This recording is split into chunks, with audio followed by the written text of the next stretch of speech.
জন্মহার হ্রাসে বিপাকে চীন। ৩ বছরের কম বয়সী প্রতিটি শিশুর জন্য বছরে নগদ সহায়তা দিচ্ছে সরকার। লক্ষ্য, সন্তান জন্মে উৎসাহ বাড়ানো ও জনসংখ্যাগত ভারসাম্য রক্ষা। জন্মহার হ্রাস এখন চীনের অন্যতম বড় মাথা ব্যথা। এই সংকট মোকাবেলায় ৩ বছরের কম বয়সী প্রতিটি শিশুর জন্য আর্থিক সহায়তা ঘোষণা করল দেশটির সরকার। সরকারি হিসাব বলছে, এখন থেকে ৩ বছরের নিচে জন্ম নেয়া প্রতিটি শিশুর পরিবার পাবে বছরে ৩,৬০০ ইউয়ান, অর্থাৎ প্রায় ৬১,০০০ টাকা। ৩ বছরে এই সহায়তার পরিমাণ দাঁড়াবে প্রায় ২ লাখ টাকার সমান। চীনের রাষ্ট্রীয় গণমাধ্যম জানায়, এই কর্মসূচি দেশটির প্রথম সার্বজনীন জন্মভিত্তিক ভর্তুকি ব্যবস্থা।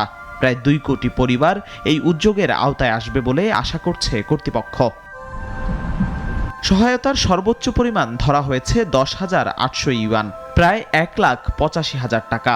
২০২৪ সালের জানুয়ারি থেকে কার্যকর হলেও যেসব শিশু ২০২২ থেকে ২৪ সালের মধ্যে জন্ম নিয়েছে, তাদের পরিবারও পাবে এই সুবিধা আংশিক সহায়তার ভিত্তিতে। চীনের জন্মহার কমছে দীর্ঘদিন ধরেই। সমালোচিত এক সন্তান নীতি অনেক আগেই বাতিল হলেও জন্মদানে আগ্রহী নয় বর্তমান প্রজন্ম।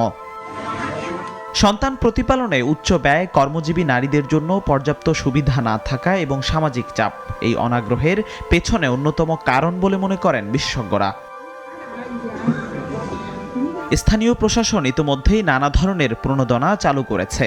উত্তরাঞ্চলের হোহট শহরে যেমন ৩ সন্তানের পরিবারকে প্রতি শিশুর জন্য দিচ্ছে ১ লাখ ইউয়ান পর্যন্ত। শেনিয়াং শহর দিচ্ছে মাসিক ৫০০ ইউয়ান ভাতা।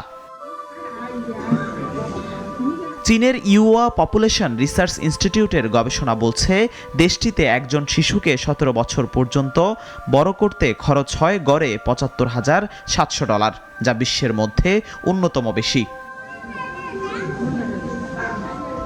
চীনের ১৪০ কোটিরও বেশি জনসংখ্যার বড় একটি অংশ এখন প্রবীণ।